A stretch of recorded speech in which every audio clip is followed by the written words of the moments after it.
Louvado seja o nome do Senhor Jesus nessa manhã, pelo privilégio que nós temos de nos reunirmos aqui, e aí onde você está, para ouvirmos a voz de Deus, para colocarmos nossos olhos no céu, onde Cristo está intercedendo por todos nós, e de onde em breve Ele virá para nos buscar. Que honra, que alegria, que privilégio eu tive ao longo de toda esta semana. Uma semana de oração, de evangelização, diferente, especial.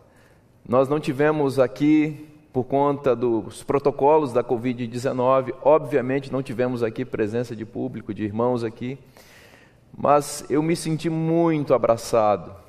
Fui tratado com muito carinho por esta igreja, pelo pastorado desta igreja, pela liderança desta instituição e por milhares de pessoas que nos acompanharam ao longo da semana, nessa semana com os olhos no céu. Então a minha palavra de gratidão a você por todas as mensagens de carinho que foram enviadas, por todas as vezes que você nos acompanhou e orou por nós.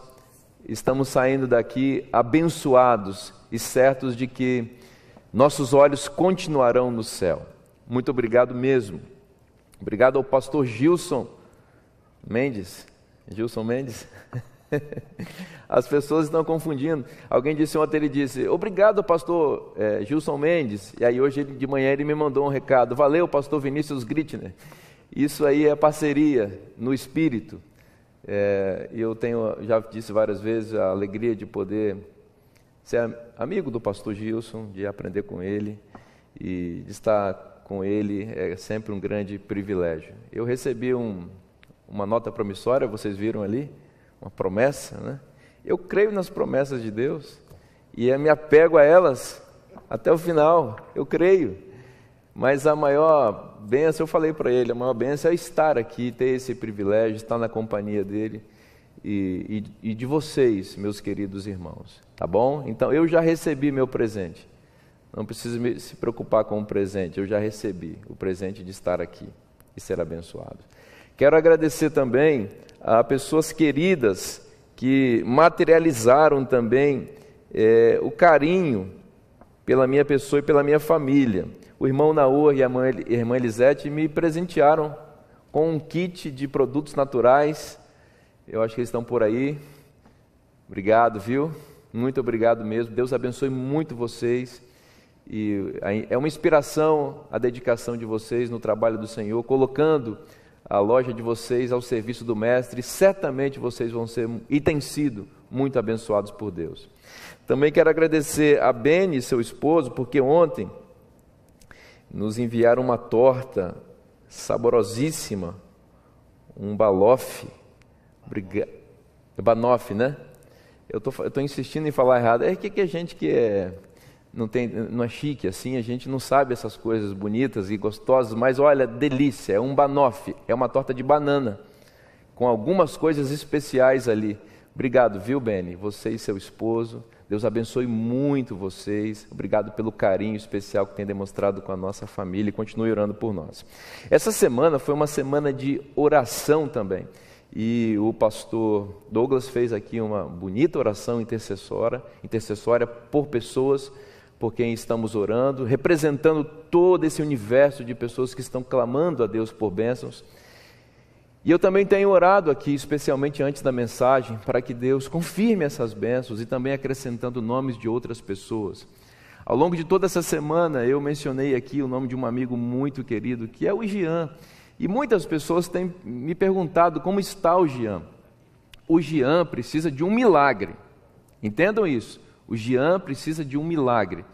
Nós estamos clamando por isso. Ele está internado, está com a traqueostomia, está sem sedação, mas está em coma natural. Nessa semana, sua esposa Larissa foi visitá-lo. Um dia após a nossa unção, fizemos a unção do Jean, um ancião ordenado esteve lá e ungiu o Jean, e nós estávamos aqui por Zoom, orando no momento da unção com ele. No dia seguinte, a Larissa esteve lá e ela tocou o Jean. E ela disse, Jean, nós te amamos. Você tem que voltar, a gente está sentindo muita falta de você em casa. e ele estava inerte. E ela disse que quando ela falou assim: Jean, o Espírito Santo está aqui, e existe um exército de anjos aqui com você, e ontem você foi ungido para a cura.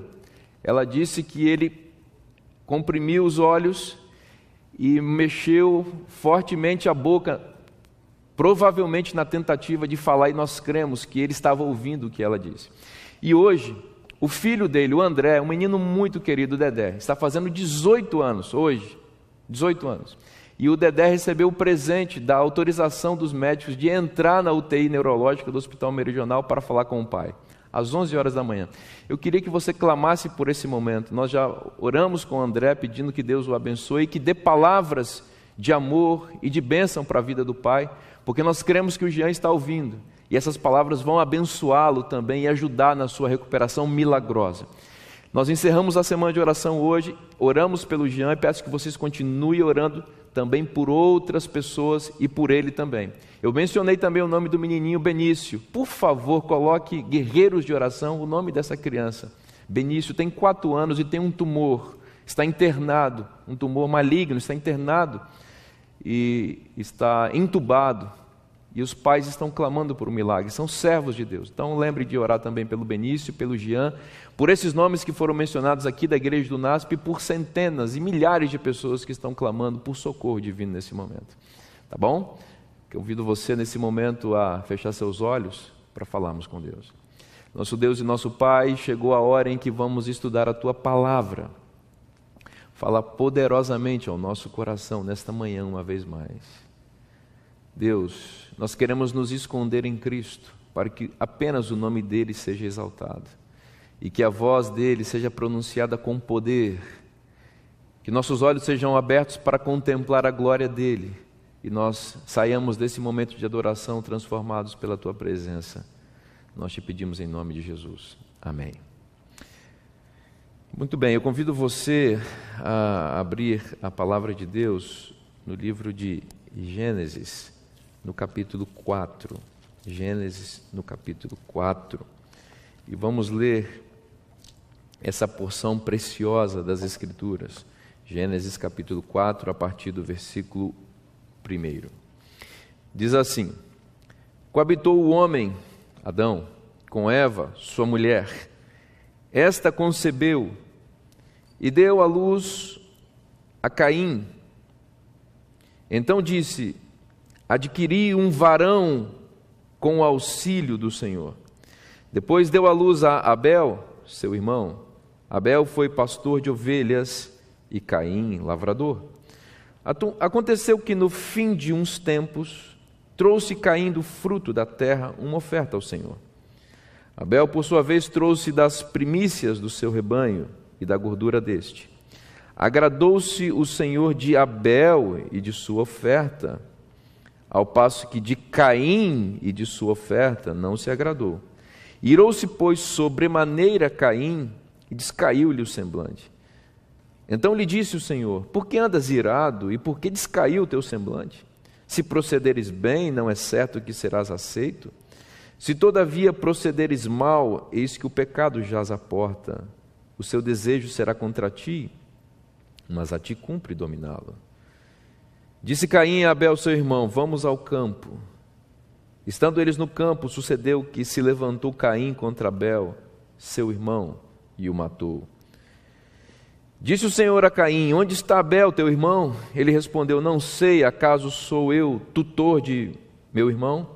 Disse Deus: que fizeste? A voz do sangue de teu irmão clama da terra a mim. Verso 16. Retirou-se Caim da presença do Senhor e habitou na terra de Nod, ao oriente do Éden. A palavra de Deus nessa manhã se dirige a pessoas que têm o desejo de aprender a agradar ao Senhor. A Bíblia diz que sem fé é impossível agradar a Deus. E a Bíblia diz que em muitas situações Deus se desagrada das atitudes de seus filhos. Deus, por sua vez, vive para agradar o seu povo e seus filhos. Tudo que Ele fez, faz e fará tem o propósito de nos abençoar e de nos fazer felizes. Nesse relacionamento de amor entre nós e Deus, é importante também que nós saibamos como agradar a Deus. É muito bom se relacionar com alguém e fazer alguém feliz. Deus é um ser pessoal que interage conosco. Não é um ser impassível que fica sentado no seu trono e não se compadece, não se alegra, não sofre. Deus não, Ele é um Deus pessoal. Então é importante que nós saibamos e compreendamos a sua vontade para botar um sorriso nos lábios dele diante das atitudes e das escolhas que nós fazemos. O texto que nós vamos ler, e que nós acabamos de ler e sobre o qual vamos refletir nessa manhã, em certo sentido nos ajuda a entender como agradar a Deus e também nos ajuda a como não desagradá-lo. A partir da experiência de Caim e Abel aqui, nós vamos aprender como agradar a Deus e como não deveríamos nos portar se não quisermos desagradá-lo. Muito bem, vamos começar do começo. Vamos começar com o verso 1. O verso 1 diz que Adão e Eva coabitaram, e a mulher, Eva, concebeu e deu à luz a Caim. E disse: adquiri um varão com auxílio do Senhor. Bom, vamos começar com essa coisa de como não desagradar a Deus. Aqui está Eva.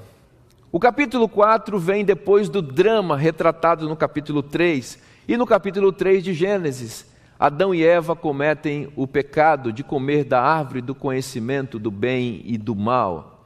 Vocês sabem que Eva foi protagonista nessa decisão, foi enganada pela serpente e deu ao seu esposo aquele fruto que comeu, sabendo o que estava fazendo, mas concordando com ela e por amor a ela.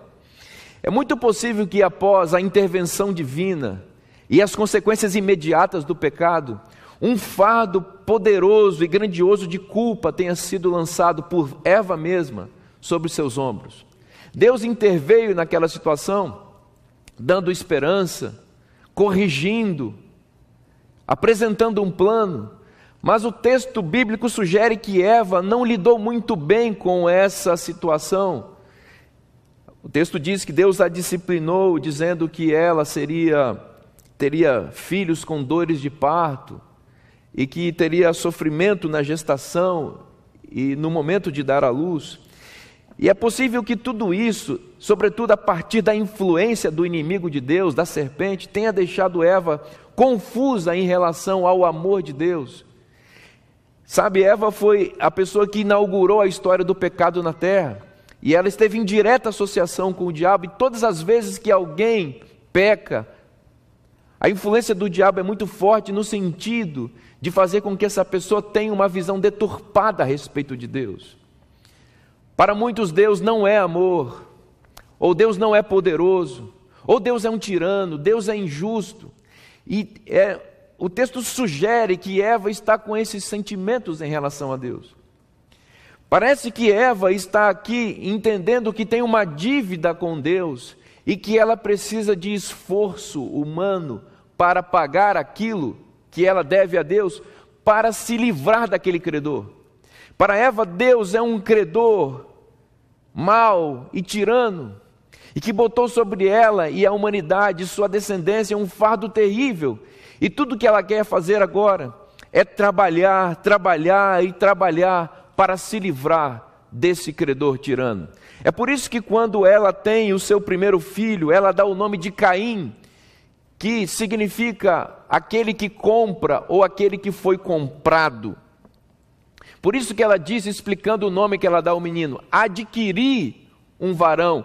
E adquirir significa comprar. Adquirir significa comprar mesmo, negociar algo para um propósito específico. Adquirir um varão. Adquirir. O que Eva quer fazer?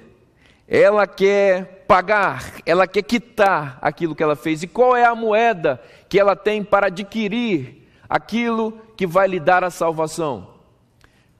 A maldição, ou a suposta maldição que ela imaginou que Deus colocou sobre ela. Então, se Deus disse que eu vou ter dores de parto, que vai ser muito difícil a minha gestação e o momento de dar à luz, então isso significa que eu estou produzindo méritos, que eu estou produzindo valor, e o produto de todo esse trabalho doloroso vai ser a minha salvação. A frase que Eva usa é adquirir um varão, e nas línguas originais ou na língua original, não existe essa expressão com o auxílio de. Segundo os intérpretes da Bíblia, os melhores intérpretes da Bíblia, inclusive o comentário bíblico adventista, a melhor tradução para essa frase seria adquirir um varão, vírgula, o Senhor. Então, na mente de Eva, Caim, o seu primogênito, era o Senhor. E que Senhor é esse? Aquele prometido em Gênesis 3, versículo 15. Lembra da promessa do proto-evangelho? Quando Deus amaldiçoou a serpente e disse à serpente que a mulher teria um filho, o varão, a semente, que esmagaria a cabeça da serpente.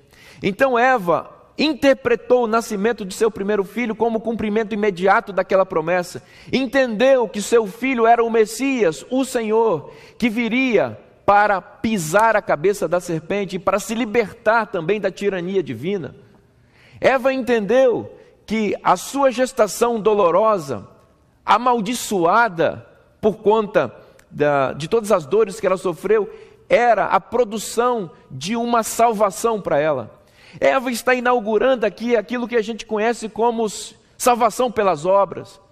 É uma religião pagã, vinda diretamente da influência da serpente. É nesse contexto que surge na história da humanidade o paganismo. Satanás inaugura esse tipo de religião pautada em obras, em que o adorador precisa entregar coisas e comprar o mérito, e comprar com mérito o favor divino. Nesse tipo de religião, Deus é tirano, Deus é injusto, Deus é mau, e Deus está irado com a humanidade e vai destruir a humanidade, a menos que a humanidade aplaque a ira divina, entregando coisas por meio de trabalho, de produção.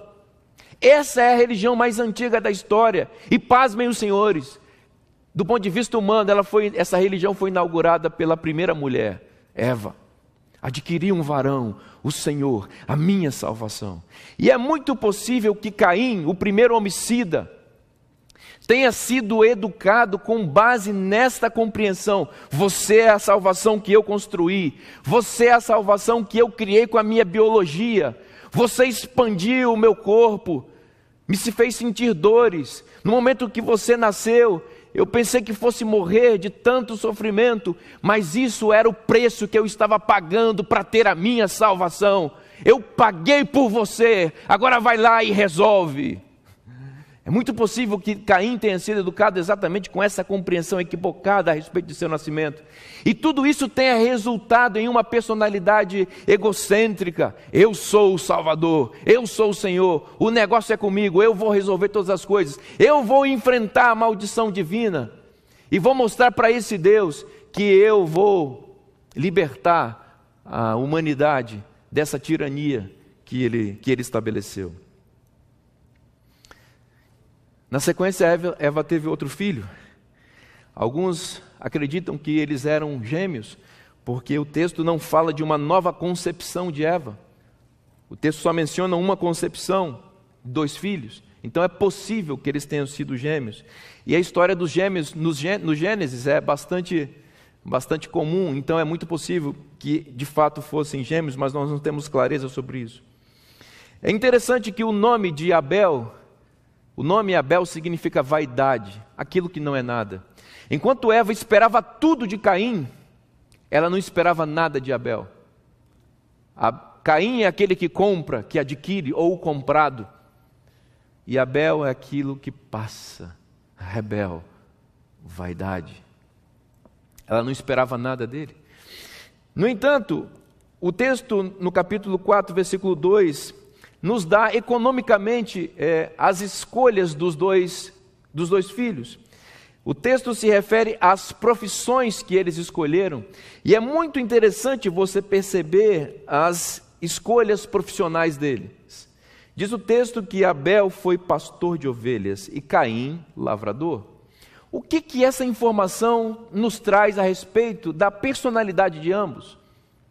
Se você voltar ao capítulo 3, você vai entender que quando Deus interveio após a história do pecado, da queda, Deus disciplinou Eva com dores de parto e uma gestação dolorosa. Disciplinou Adão com o trabalho, suor do rosto. Deus disse que a terra é maldita por causa de Adão, da escolha que ele fez, e Adão teria que tirar da terra o seu sustento com suor na testa. Então Deus intensificou o trabalho e a luta do homem com a terra para a sua subsistência. Então, observe, a maldição ou a disciplina sobre Adão estava associada com o trabalho na terra. A maldição ou a disciplina sobre Eva estava associada com a gestação. Então Eva se relaciona com Deus por meio da suposta maldição, que na verdade é uma disciplina, e tenta enfrentar a Deus e sua suposta maldição, entregando o fruto do seu ventre, como uma espécie de pagamento para aquilo que ela fizera contra Deus. Caim, por sua vez, vai se relacionar com Deus a partir da suposta maldição, que na verdade é uma disciplina que seu pai recebeu. Então ele escolhe ser lavrador. Por quê? Porque a maldição que Adão recebeu era de enfrentar a terra. Então, ao escolher ser lavrador, Caim está dizendo assim: olha, eu vou enfrentar essa maldição e vou enfrentar esse Deus, e eu vou produzir com o meu trabalho e vou entregar para ele o resultado desse trabalho e vou mostrar para ele que eu tenho competência, para me livrar dessa tirania e dessa injustiça que ele fez recair sobre nós. O texto, no entanto, diz que Abel foi pastor de ovelhas. E se você for ao capítulo 3, versículo 21, você vai ver que Deus soluciona o problema do pecado na história da humanidade com um sacrifício. Isso está sugerido em Gênesis 3, 25. Veja lá, Gênesis 3, 21. Fez o Senhor Deus vestimenta de peles para Adão e sua mulher e o vestiu. Esse texto sugere que um animal foi morto, e ali o primeiro sacrifício que indicava a vinda do Messias foi feito diante do primeiro casal. E Deus foi o primeiro alfaiate da história da humanidade. Isso me toca muito porque meu pai era alfaiate. Deus foi lá e pegou a pele do animal, o couro, a lã, e costurou a primeira veste do homem e da sua esposa. Vocês estão percebendo a beleza disso? E Deus foi lá e colocou como um pai aquela roupa sobre eles, porque eles estavam nus, estavam envergonhados por isso. Quanto amor, quanto carinho. Abel escolhe a profissão de pastor, porque foi a partir do rebanho que Deus abençoou a humanidade. Caim escolhe uma profissão associada com a maldição divina. Abel escolhe uma profissão associada com a bênção divina. Isso sugere muito, ou revela muito para nós, a personalidade de ambos. Enquanto um afronta a Deus e quer encarar a Deus, o outro se coloca no lugar em que Deus abençoa para tentar expandir esse legado de bênção de Deus para a humanidade. Isso é muito interessante. O versículo 3 diz que no fim de uns tempos, e aqui os teólogos também, especialmente o Dr. Jacques Ducan, que eu admiro muito o que ele escreve, diz que essa expressão aqui no fim de uns tempos provavelmente se refere ao fim da semana, porque a única marca temporal que existia nesse momento é a semana, e foi a única que Deus criou. Deus não criou mês, Deus não criou semestre, Deus não criou ano, século, nada disso. Deus só criou uma marca temporal, que é a semana. Então, quando o texto diz no fim de uns tempos, é muito possível que ele esteja se referindo ao fim da semana. E no fim da semana, que dia nós temos? O sábado. Então, provavelmente a cena que vai ser retratada aqui no versículo 3 para frente, ocorreu num sábado. Aconteceu que no fim de uns tempos trouxe caindo o fruto da terra uma oferta ao Senhor. Uma oferta ao Senhor. Abel, por sua vez, trouxe das primícias do seu rebanho a gordura destes. Agradou do Senhor de Abel, e aí a gente já leu. Então vamos lá. O que está em cena aqui? Provavelmente 2 irmãos gêmeos. E se não forem gêmeos também não faz diferença. Mas um havia nascido primeiro. Quem é? Caim. Nesse momento que tem 2 filhos, está instaurada a disputa pela herança da primogenitura. Esse é o tema que perpassa todo o livro de Gênesis. Quem vai ser o primogênito? Porque o primogênito, ele é o herdeiro da semente da esperança a partir da qual virá o Messias, que pisará a cabeça da serpente. Então é muito importante saber quem vai ser o primogênito. Então havia ali dois filhos, e qual dos dois vai ser? Aquele que Eva disse que seria o varão, o Senhor, ou Abel, aquilo que é nada, aquilo que é vaidade? Tudo estava levando a crer que esse primogênito seria Caim. Era quem mais fala, é quem nasceu primeiro, é quem os pais esperavam que fosse. Mas Deus não julga as pessoas conforme os critérios e valores humanos. Então, os dois foram, naquele sábado, para a porta do Éden. A revelação diz que Adão construiu um altar à porta do Éden. O Éden é uma espécie de santuário. O Éden estava ali até o dilúvio, não foi retirado até o dilúvio. O Éden era como se fosse o lugar santo e o santíssimo do santuário, onde Deus habitava com seu povo e vinha visitar Adão cada dia. Como é o santuário? Expulsos do santuário, havia na porta desse santuário 2 querubins, a semelhança dos querubins que tinham sido bordados entre o santo e o santíssimo no santuário, no tabernáculo. Então havia os querubins ali, impedindo a entrada com espada flamejante. Então Adão construiu um altar na porta do santuário, representando o lugar, o pátio onde o sacrifício era oferecido. Então nós estamos aqui diante de uma espécie de santuário, o Éden como santo e santíssimo, e o altar como o pátio. E Adão está ali, todos os dias, ensinando seus filhos a buscar a Deus, com saudade do Santíssimo, com saudade de Deus, com vontade de voltar para o Éden. E os sacrifícios daquela família eram feitos ali, e era o dia de se definir qual dos dois seria o primogênito.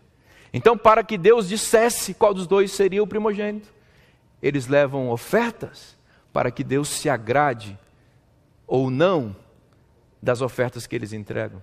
E veja o que o texto diz, versículo 4. Versículo 3: Caim trouxe uma oferta ao Senhor do fruto da terra. Preste atenção numa coisa.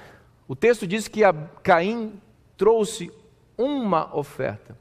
Existe uma diferença aqui que está marcada pelo artigo indefinido uma. Eu falei para vocês que eu sou professor de língua portuguesa, eu amo essas coisas. O artigo indefinido uma está em oposição ao artigo definido a. Uma coisa é trazer uma oferta, outra coisa é trazer a oferta. Você entendeu a diferença? Uma oferta pode ser traduzido também como oferta qualquer. Caim foi lá e pegou qualquer coisa que ele conseguiu colher e juntou isso num balaio, numa cesta, e levou para Deus meio que, toma aí, uma oferta. Além disso, Caim resolveu entregar uma oferta para a qual não haveria derramamento de sangue. E é bom que você saiba que no ritual levítico, que depois foi estabelecido por inspiração divina, havia ofertas de cereais e de fruto da terra. Essas ofertas, no entanto, elas eram com o único propósito de agradecer a Deus e não pedir nada, era só para agradecer. É quando você estivesse plenamente satisfeito de alguma coisa, você levava uma oferta de cereal e do fruto da terra, para agradecer. Não preciso de nada, Deus, estou satisfeito. Então, há um elemento subjetivo nessa escolha de Caim em levar o fruto da terra. Ele não queria pedir nada para Deus, por quê? Porque ele estava plenamente satisfeito consigo mesmo. É como se ele chegasse diante de Deus e dissesse: olha aí, eu sou o Salvador, tu és o Deus, então estou meio que de igual para igual aqui. Não vou te pedir nada, só vou te pagar. Toma aí, ó, pega o que é teu e me dá o que é meu. Abel, por sua vez, diz o texto, que levou diante de Deus, no versículo 4, Abel, por sua vez, trouxe das primícias do seu rebanho e da gordura deste. Você está entendendo a diferença? Não é só em qualidade da oferta, mas no tipo de postura que Abel tem ao escolher a oferta. Ele não foi lá e pegou qualquer ovelhinha ou qualquer animal do seu rebanho. Ele foi das primícias. Preste atenção nessa diferença. Caim pegou uma oferta qualquer. Abel pegou das primícias. Aquilo que ele tinha de melhor, o mais valioso, o mais precioso, e levou para Deus. Da gordura deste, entregou ao Senhor. Além disso, obviamente, Abel levou um animal que foi oferecido diante de Deus, porque o livro de Hebreus nos ensina que sem derramamento de sangue não há remissão. Então Abel escolhe um animal para oferecer em sacrifício, porque reconhece que ele não é nada, como lembrava sempre o seu nome: eu não sou nada e preciso de Deus para tudo. Foi lá do seu rebanho, que apontava para a escolha de uma profissão que indicava que ele se associava com Deus de forma abençoada e não de forma amaldiçoada, e pediu que Deus tivesse misericórdia dele. Veja qual é a consequência disso. Versículo 4, segunda parte. Agradou-se o Senhor de Abel e de sua oferta, ao passo que de Caim e de sua oferta não se agradou. Preste atenção numa coisa, nesse texto. Vamos aos detalhes, a minúcia do texto. O texto diz que Deus se agradou de Abel, só depois para nos dizer que agradou da oferta dele. Deus não se agrada de coisas, Deus se agrada de pessoas. E pessoas são avaliadas por aquilo que são, por aquilo que sentem, por aquilo que pensam e por suas escolhas. Deus não está interessado em uma religião formalista, que é contraditória em relação aos sentimentos inerentes de alguém. É muito fácil, muitas vezes, teatralizar no palco da religião, fazer coisas ou falar coisas que não representam exatamente aquilo que nós sentimos e pensamos em relação a Deus e as pessoas. No entanto, o texto diz que Deus se agradou de Abel. Por quê? Porque Deus leu o coração de Abel e viu que aquele homem era fiel e dependente dele. Por isso, aquele homem teve a sua oferta recebida por Deus. Não interessa se você tem talento ou não tem, não interessa se você tem dinheiro, muito dinheiro ou pouco dinheiro, não interessa a forma como você faz as coisas. Eu estou falando em termos de performance, tá? Porque às vezes nós nos preocupamos muito na adoração, na qualidade, e tudo isso é muito importante, na técnica, na quantidade. Deus não se impressiona com essas coisas, gente. Deus se impressiona com um coração contrito que realmente depende dele e o ama de todo o coração. E ele viu isso em Abel. Se você deseja agradar a Deus, não tente impressioná-lo com eloquência, com oratória, com performance, com números, com estratégias, com vulto. Deus olha do céu e diz: esse pessoal está querendo me impressionar com essas coisas. Ele não conhece quem eu sou. Deus não pode se impressionar com nada, mas tem uma coisa que move o coração de Deus, é quando ele vê um filho fiel, obediente e totalmente dependente dele. E foi isso que ele enxergou em Abel, e é isso que ele quer enxergar em você. Lembra da história da viúva pobre, que foi lá e colocou 2 dracmas no gasofilácio?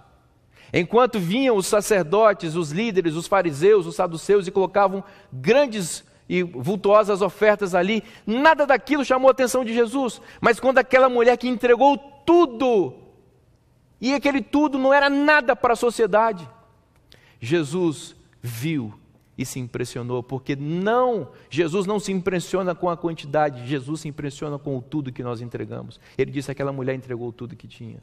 Você está entendendo? Eu falei ontem isso daqui, vou repetir, se você está achando que dá para viver uma religião medíocre, e que você pode entregar parte da sua vida, ainda que essa parte de sua vida seja grande em comparação com os outros, você está enganado. Deus não quer uma parte da sua vida, Deus quer você por completo, integralmente e totalmente. Só assim Deus vai se agradar das coisas que você é, ou das coisas que você faz por conta daquilo que você é. Pense nisso. Deus se desagradou de Caim e de sua oferta. Não é que Deus não goste de receber ofertas de manjares que representam gratidão. Não, Deus gosta da gratidão. Ele até estabeleceu isso no ritual levítico. O problema nessa oferta aqui não está com a oferta em si. O problema dessa oferta está com o ofertante, com o suposto adorador que não quer se relacionar com Deus, que não ama Deus, que não quer depender de Deus, que quer viver com base na sua própria força, na sua própria justiça e em suas próprias obras, Deus não se agrada de atitudes assim. Deus não se agrada de quem quer comprá-lo. Não tente comprar Deus. Não tente comprar Deus com seu dinheiro. Não tente comprar Deus com suas obras. Não tente comprar Deus com suas atitudes supostamente mais santas que os outros. Não tente comprar Deus com moralismos. Não tente comprar Deus com ideologias supostamente mais puras que as outras. Não tente impressionar o céu com performance espiritual. Deus não se impressiona com essas coisas. Na verdade, diz o Apocalipse que Deus está a ponto de vomitar gente que pensa dessa maneira. Está na hora de a gente deixar de ser ator espiritual e agir como adoradores que adoram em espírito e em verdade. Está na hora da gente rasgar não as nossas vestes, mas o nosso coração diante de Deus. De tirar o sorriso falso do rosto e olhar para Cristo reconhecendo a nossa condição pecaminosa e clamando por misericórdia. Está na hora da gente parar que a gente pode alguma coisa, porque a gente não pode nada. Nós dependemos exclusivamente de Deus para tudo. Para tudo. Deus se agradou de Abel e de sua oferta e se desagradou de Caim e de sua oferta. Qual foi a reação de Caim imediata? Diz o verso que Caim descaiu o semblante, ficou irado e se descaiu o semblante. Percebeu que estava sendo rejeitado, porque quando Abel colocou o sacrifício sobre o altar, desceu fogo do céu e consumiu aquela oferta, enquanto a oferta de Caim ficou inerte, sem que ninguém mexesse. Como essas ofertas de religiões pagãs que ficam na beira da estrada ali e esses supostos deuses não aparecem para nada e aquele alimento, aquela oferta apodrece ali, porque não move esses deuses porque eles não existem. O Deus de Abel se manifestou e se agradou com aquilo que ele ofereceu. Entendeu? Caim ficou irado, fez biquinho, era um menino mimado, que cresceu achando que era o tal e foi se frustrar quando Deus mostrou para ele qual a realidade da vida. Muitas vezes nós somos mimados espiritualmente achando que somos alguma coisa e às vezes Deus permite determinadas situações da nossa vida para colocar a gente no nosso lugar, para a gente entender que a gente não é nada. Deus aterra o pecador para que o pecador reconheça a sua condição, para que Deus o exalte. Isso é graça, isso é evangelho, isso é salvação. Mas estava lá Caim, irado e fazendo o biquinho para Deus, se sentindo frustrado, um menino mimado. E você acha que Deus abandona crianças mimadas, que acham que são alguma coisa, que ficam iradinhas contra ele? Não, diz o texto no versículo 6, que Deus se aproximou dele. E falou: por que você está assim, meu filho? Por que você está irado? Por que você está com um semblante descaído? Por que você está com essa carinha assim triste? Olha Deus, vindo para conversar com Caim. Deus não estava rejeitando Caim. E aí nós temos o que está relatado no versículo 7. E aqui, vou fazer um parênteses para dizer para vocês uma coisa. Esse é um dos versos mais mal traduzidos na Bíblia, porque na forma como ele aparece aqui, sugere até salvação pelas obras, ensinada por Deus. Mas os originais hebraicos não apresentam o texto tal como está escrito aqui. No original hebraico, conforme estudos do Dr. Joaquim Azevedo, meu professor, e outros artigos que foram escritos a respeito desse verso, a melhor tradução dessa passagem seria o seguinte. Vou traduzir na linguagem de hoje aqui, tá bom? Caim, versículo 7, Gênesis 4, versículo 7. Se você proceder bem, você será aceito como primogênito. Então vamos lá. A sua aceitação como primogênito depende de uma atitude correta diante de mim e da sua família. Na sequência, se todavia você procede mal como você fez, há um sacrifício à porta. Há um sacrifício pelo pecado à porta. A porta de quê? A porta do Éden. O Éden tinha uma porta, estava fechada pelos anjos. E havia um altar de sacrifício. O próprio Abel levou o cordeiro ali. Então Deus disse para ele: se você procede mal, há um sacrifício plantado à porta do santuário, que é o Éden. O desejo do seu irmão será contra você. O que ele está dizendo é o seguinte: seu irmão sempre vai querer ser o primogênito. Mas se você for ao sacrifício e se arrepender do que você fez, você será perdoado e você irá dominar seu irmão. Ou seja, você terá o domínio, você terá a liderança. Mas a liderança espiritual que eu quero te dar depende de você ir ao sacrifício. Vá ao santuário. Lá eu te perdoo, lá eu te restauro, lá eu te dou uma nova chance. Lá eu faço de você aquilo que você sonhou. Mas venha ao santuário. Não fica aí tentando vencer na vida com base nas suas próprias forças. Eu resolvo seus problemas. E os problemas humanos só são resolvidos à luz do sacrifício que foi oferecido no santuário. Você está entendendo? Esse é o método divino de resolução de problemas e conflitos na vida. Quando nós estamos diante de desafios insolúveis, quando nós nos sentimos rejeitados, quando somos passados para trás, quando somos injustiçados, ou mesmo quando erramos e colhemos consequências de nossos erros, como é o caso aqui, nós não temos que ficar batendo a cabeça na parede, tentando solucionar problemas com nossa própria força e com nossos próprios métodos. Não vai dar em nada. O método de salvação pelas obras, ele não resulta em bênção para ninguém. Todo dom perfeito vem de Deus, o Pai das luzes. E é no santuário que Deus processa a salvação e as bênçãos para aqueles que se dirigem a Ele. Por isso diz o apóstolo, que Jesus inaugurou um novo e vivo caminho, por meio do qual nós podemos ter acesso a Cristo. Então o que Jesus estava falando para Caim, e Ele fala para nós hoje, é o seguinte: você está com um problema? Você está achando que está perdendo a sua capacidade de liderar? Você está achando que está sendo passado para trás? Eu tenho a solução para isso. Vem cá no meu santuário. Vem aqui, vem conversar comigo. Vem oferecer seu arrependimento, que eu ofereço o meu perdão. E com o meu perdão eu ofereço restauração. Mas vem cá. Esse é o método divino de resolver conflitos. Deixa eu fazer aplicações mais específicas para você agora. Você está enfrentando um problema no seu casamento, está pensando em separar do seu cônjuge, porque vocês não estão bem, porque vocês vivem brigando. O método de Deus para resolver o problema do seu casamento é: vem cá no santuário, vem cá. Há um sacrifício à porta, o sacrifício de Cristo. O sangue de Cristo é apresentado diante do Pai. Jesus apresenta suas mãos feridas, intercede por nós diante de Deus para a resolução de tudo em nossa vida. Então vem cá. Não fica aí tentando lutar sozinho, vem cá. Você está enfrentando problema com seus filhos, você está enfrentando problemas financeiros, você está enfrentando problemas de toda sorte, você está pensando em tirar sua própria vida, querendo solucionar com coisas sem solução, sem lógica. Não é assim que se resolve os problemas. O método de resolução de problemas, o método divino de resolução de problemas é: vem cá no meu santuário, porque há um sacrifício à porta. Vem cá.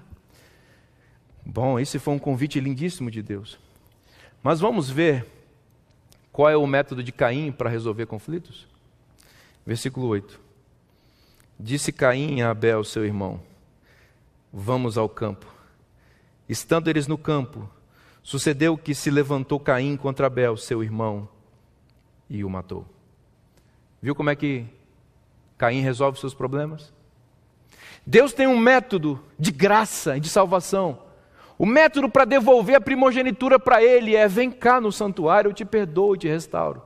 O método da religião que Caim está inaugurando para resolver problemas e para supostamente manter a bênção, o poder e a liderança é: você se colocou no meu caminho? Então eu tiro você do meu caminho. Com violência brutal, como é o caso, ou em muitas vezes com sutileza, com politicagem, com falsidade, com sorrisinho pela frente, mas com ira escondida no coração, com inveja, com orgulho, com vaidade, com disse-me-disse. puxando o tapete das pessoas, enfiando faca na barriga de outras, atirando em outras. É assim que os seres humanos resolvem os seus conflitos e tentam manter-se na liderança, tentam se firmar na frente dos outros. É indo para a internet detonar as pessoas, destilar ódio em cima das pessoas. Não vão ao santuário de Deus para clamar por misericórdia por sua própria vida. Vão para o público para destruir reputações alheias. Esse é um método humano de resolver os conflitos. É tratorando as pessoas. Para quê? Para que elas tenham um caminho livre, para serem os primogênitos. Primogênitos de quê? Primogênitos da maldição e do pecado. Deus está oferecendo a verdadeira primogenitura, que só é oferecida no contexto do seu santuário. É por isso que esta igreja adventista do sétimo dia tem a doutrina do santuário e do juízo investigativo. É por isso que Deus revelou essa bênção aqui na profecia para nós. Não é para ficar como um monumento doutrinário teológico para nós que ninguém entende o significado. É para que você vá ao santuário, lá no Santíssimo, onde Cristo está fazendo intercessão por você agora, e apresente seus pedidos diante dele e clame por misericórdia. E clame por perdão, para que Cristo estenda suas mãos feridas e se interponha entre você, pecador, e a ira santa de um Deus justo, e interceda por você e cubra você com a justiça de Cristo, e você saia de lá transformado para uma nova vida em Cristo. É para isso que temos uma doutrina do santuário e do juízo investigativo, para que nossos pecados sejam confessados, para que eles sejam perdoados, para que nós sejamos batizados com o Espírito Santo, para que nós sejamos semelhantes a Jesus e preparados para voltar para dentro do Éden e viver para sempre lá com Jesus. Mas Caim não quer essa religião. Caim quer a religião do assassinato, do ódio, da ira. É assim que os seres humanos aprenderam a resolver seus conflitos. Agora deixa eu te falar uma coisa, você acha que Deus abandona uma pessoa assim? Você acha que Deus, diante do primeiro assassinato, e pensem no que eu vou te falar agora, antes disso aqui morreu um animalzinho, mas essa foi a primeira vez que Deus viu a morte. Você já parou para pensar no significado disso? Foi a primeira vez que Deus viu a morte de um ser humano, criado à sua imagem, de um ser criado à sua imagem e semelhança. Deus eterno, porque o pecado não existe em nenhum outro lugar desse universo, só existe aqui. E o pecado é resultado da morte. Essa foi a primeira vez que o Deus eterno, que não foi gerado e que vive pelos séculos dos séculos dos séculos dos séculos, viu a morte.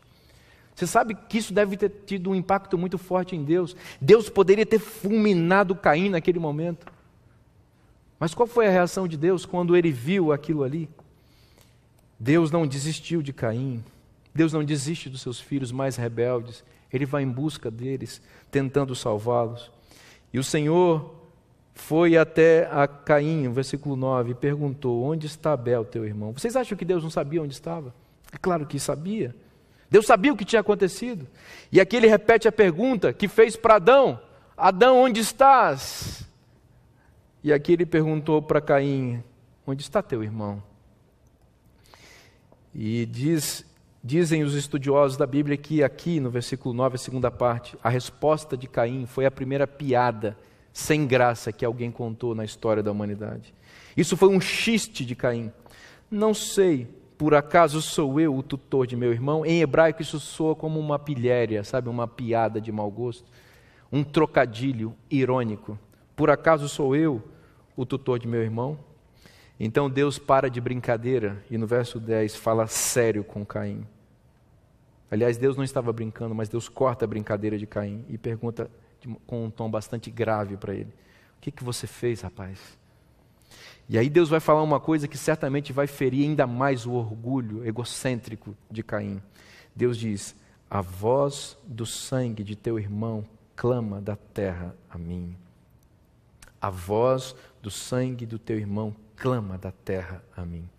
Se você ler todo o capítulo 4 de Gênesis, você vai ver que em nenhum momento Abel fala qualquer palavra.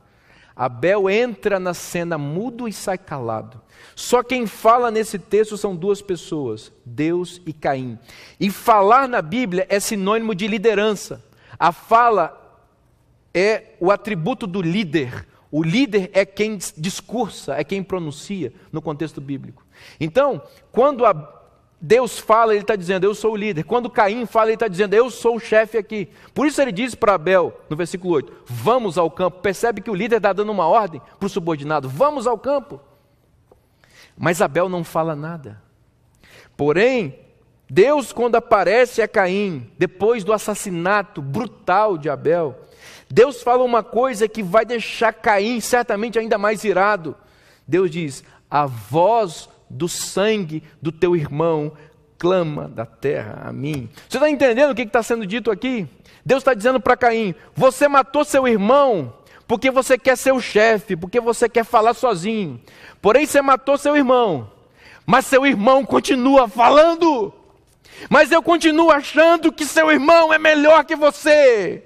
Eu continuo achando que seu irmão, pela justiça dele, pela santidade dele, pelo coração dele, o seu irmão é melhor que você. E é por isso que o sangue dele, é como se tivesse boca o sangue dele.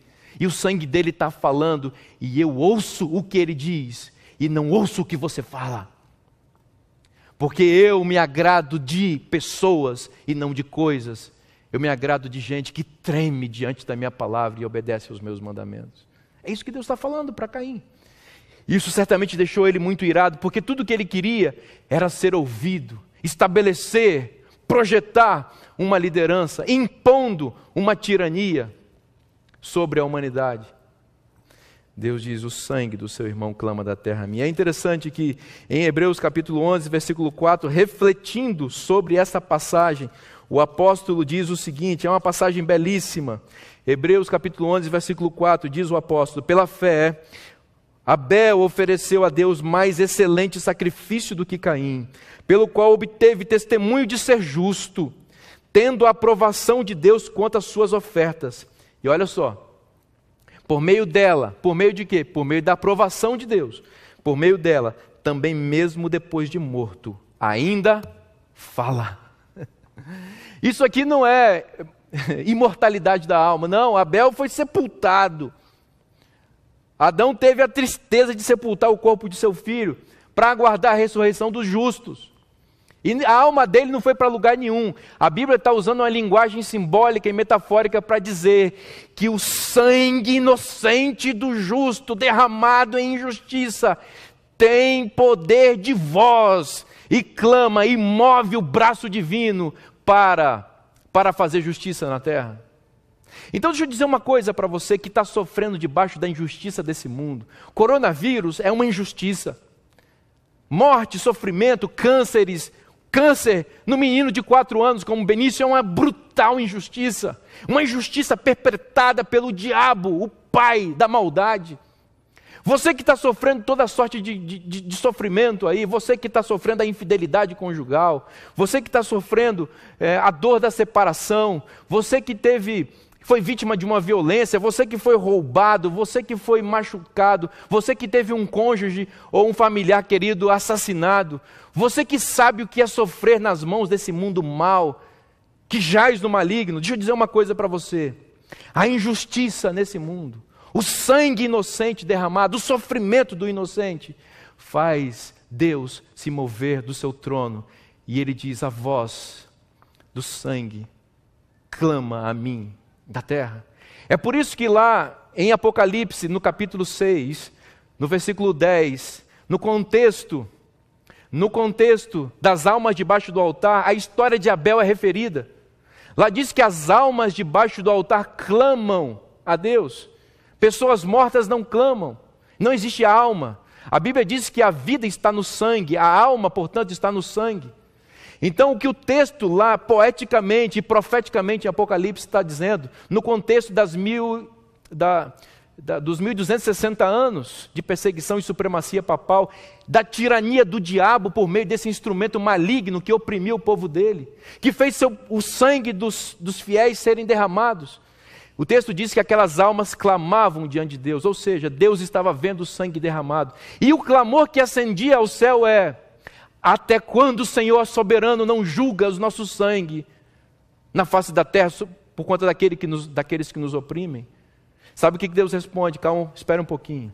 Deu a elas vestes brancas, ou seja, uma promessa de salvação, uma promissória, um cheque em branco assinado por ele, dizendo: descansem um pouquinho, porque meu juízo vai começar em breve.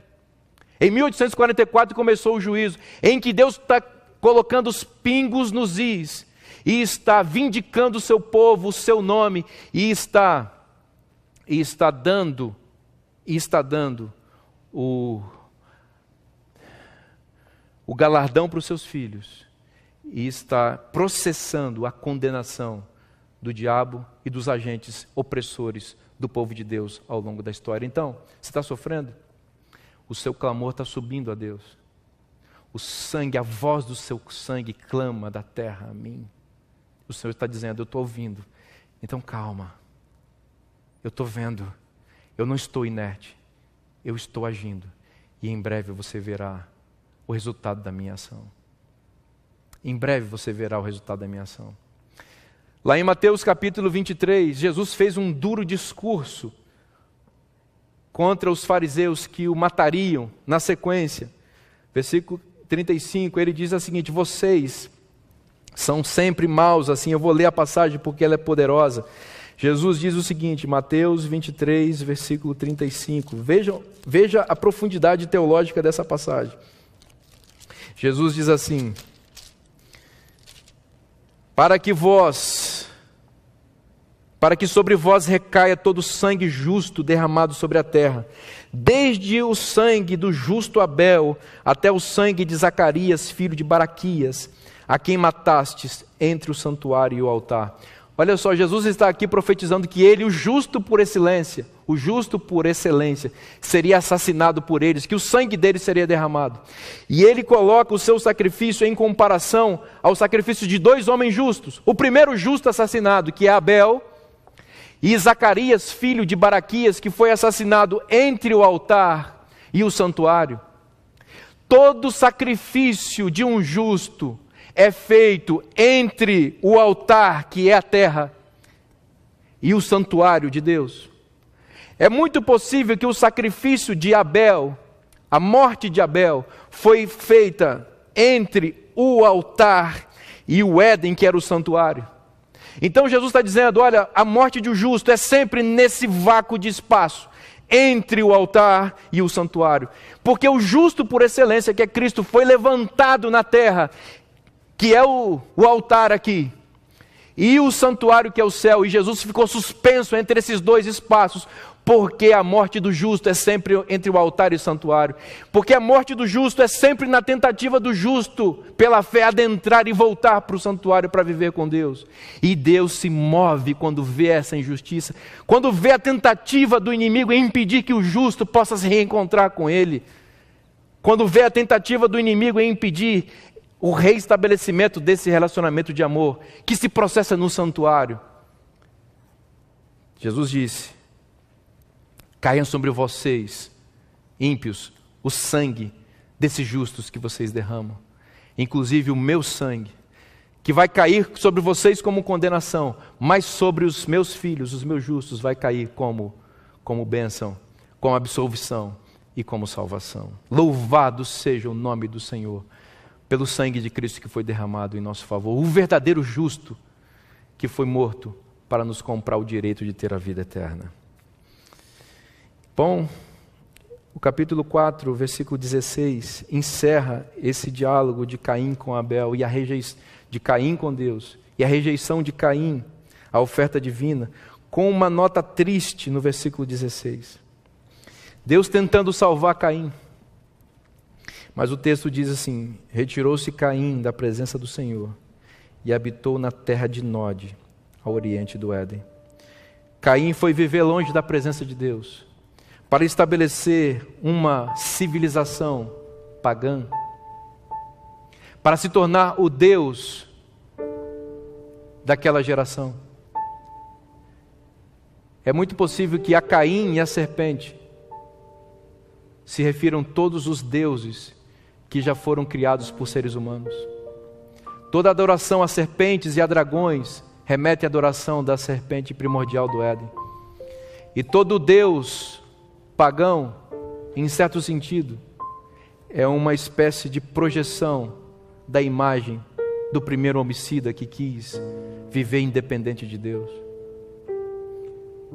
Quem rejeita o método divino de salvação e desagrada a Deus com as suas posturas, vai viver longe de Deus, numa terra sem Deus, e bem longe do Éden, ao oriente do Éden. De costas para o santuário, de frente para o sol, para adorar os astros e as estrelas, e rejeitar o Deus verdadeiro que está em seu templo, em seu santuário, à espera de seus filhos. Vocês estão entendendo a situação que estão agora Adão e Eva? Gênesis 3,15 apresentava a solução para a história da humanidade. E qual era a solução? Vocês vão ter um filho, e esse filho vai esmagar a cabeça da serpente. A serpente é o inimigo.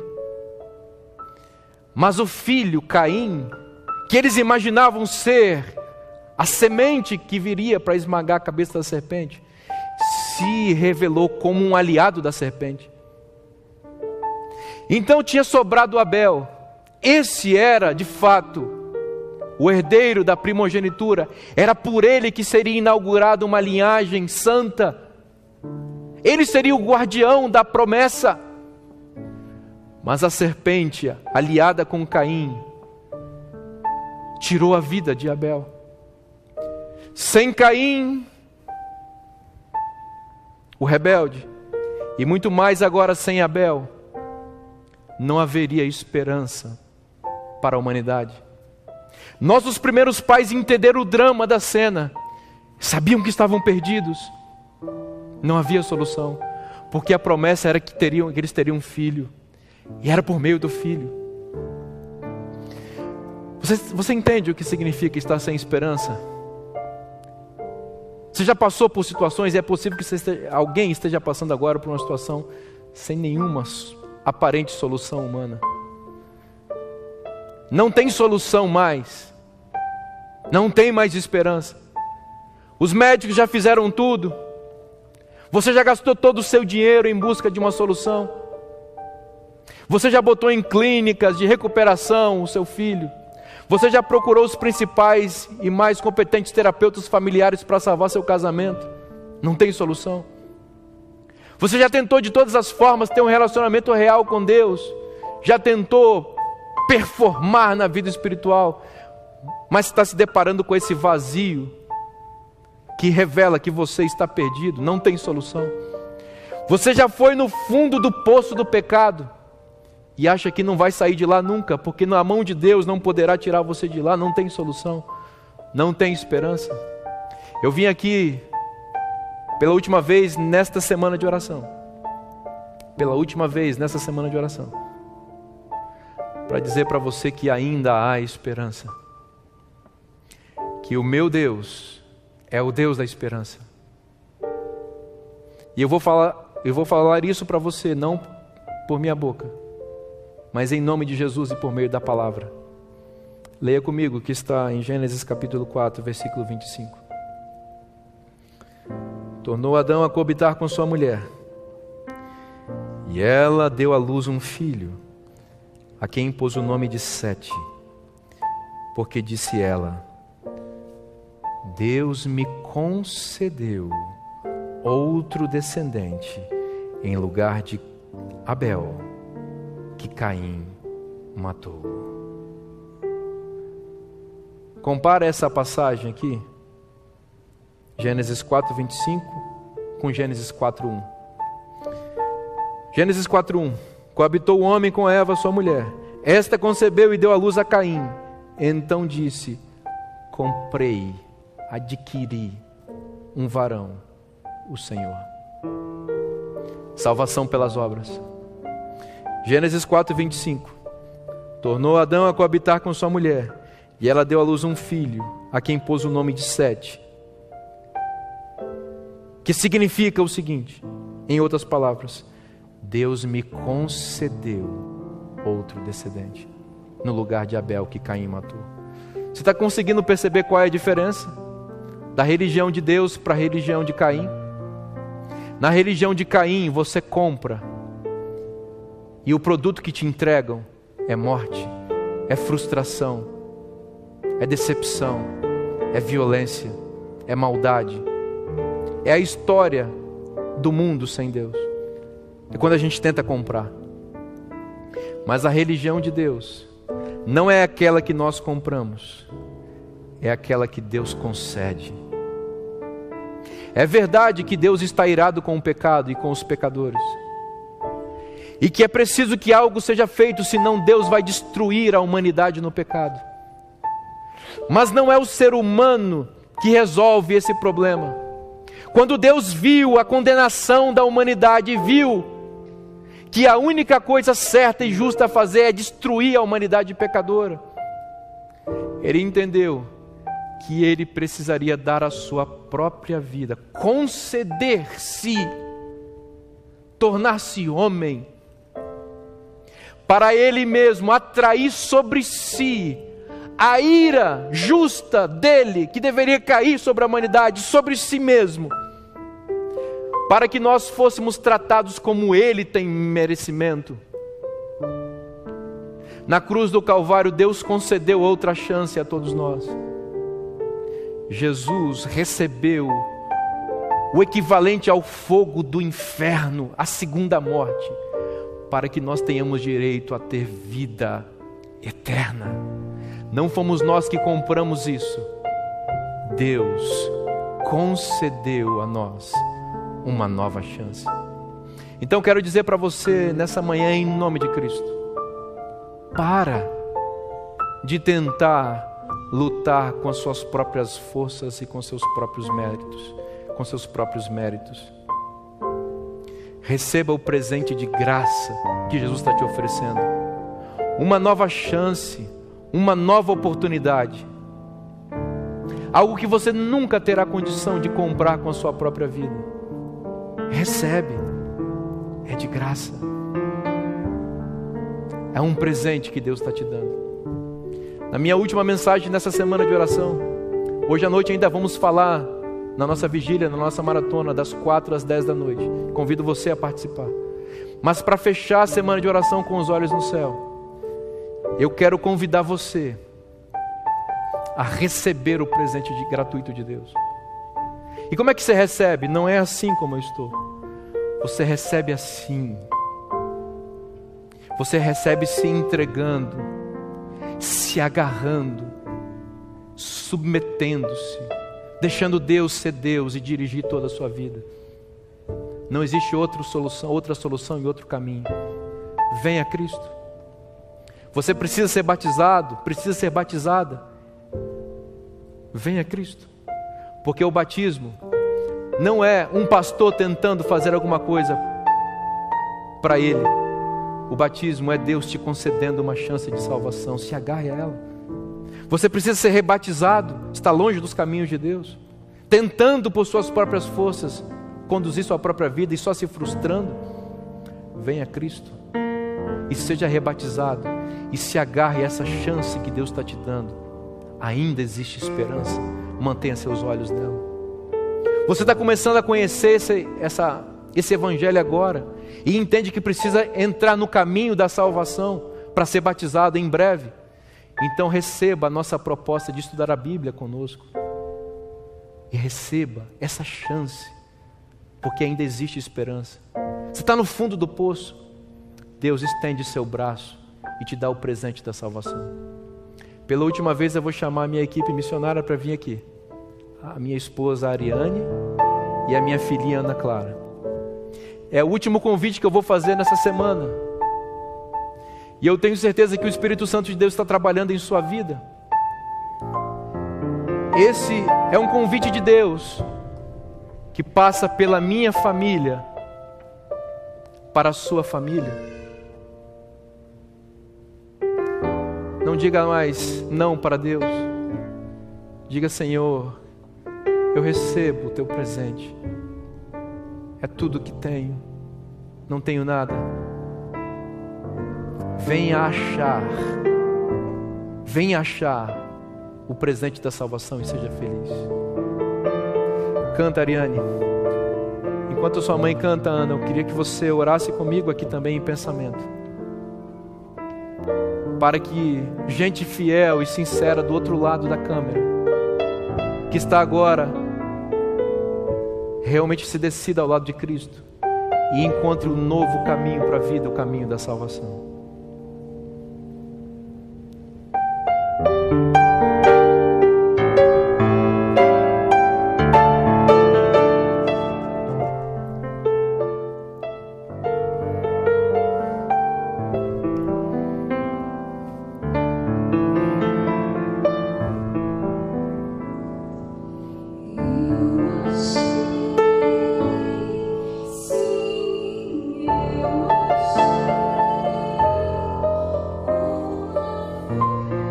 Em que me satisfiz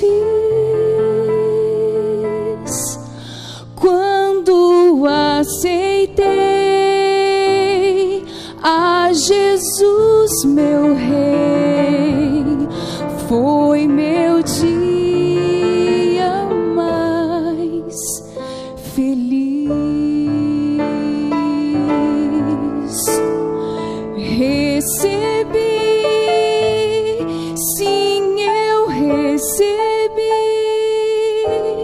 plenitude de vida em Jesus,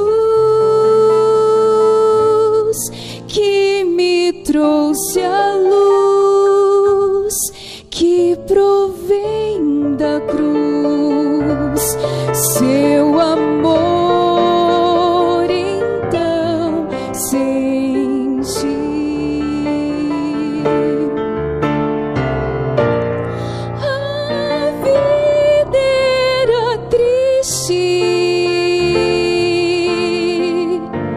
Só dor e aflição,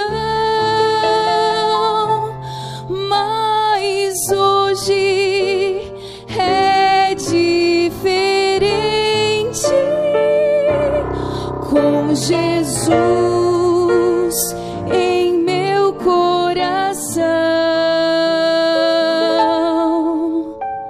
seu perdão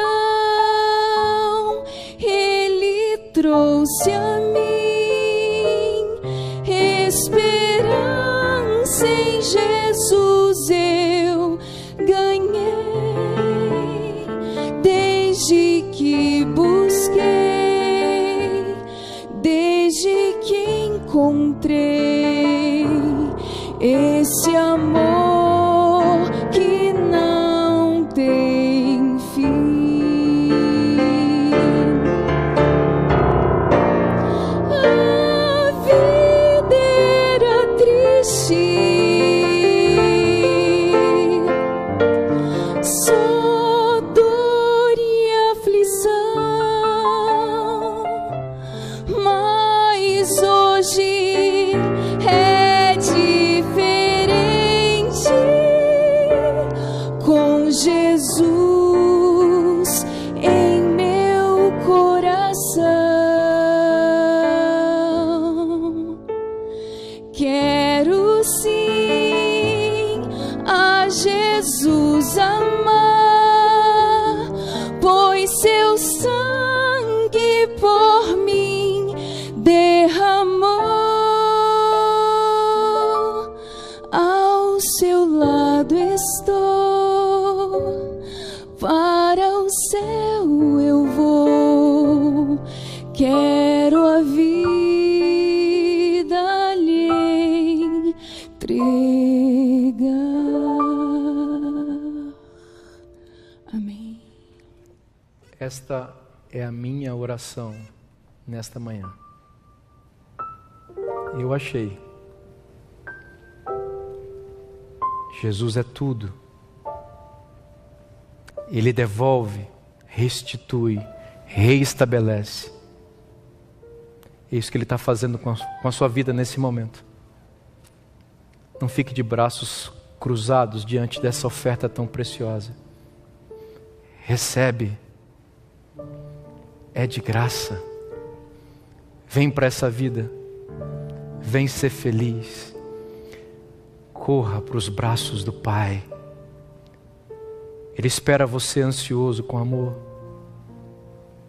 Ele sofre com seu abandono, com o seu sofrimento, pelos descaminhos de sua vida.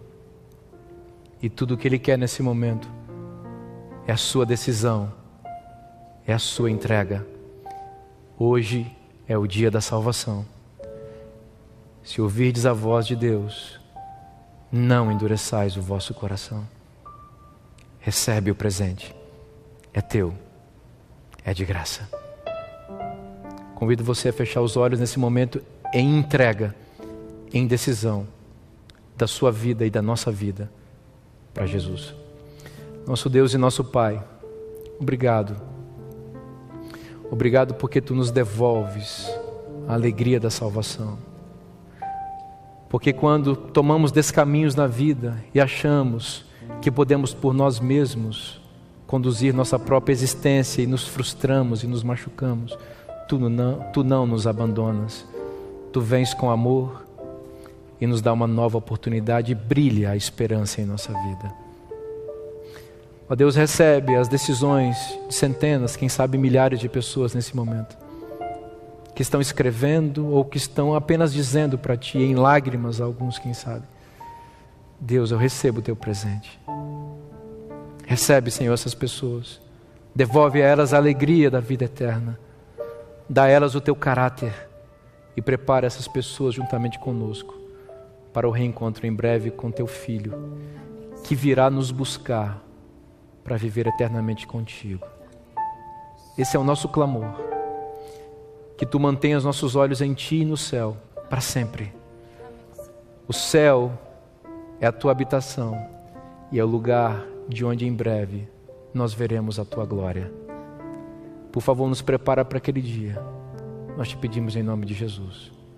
Amém. Amém. Amém.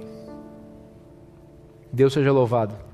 Esperamos você na Maratona Espiritual Adventismo Bíblico, hoje às 16h. Deus tem mais bênçãos para você e para a sua família. Louvado seja o nome de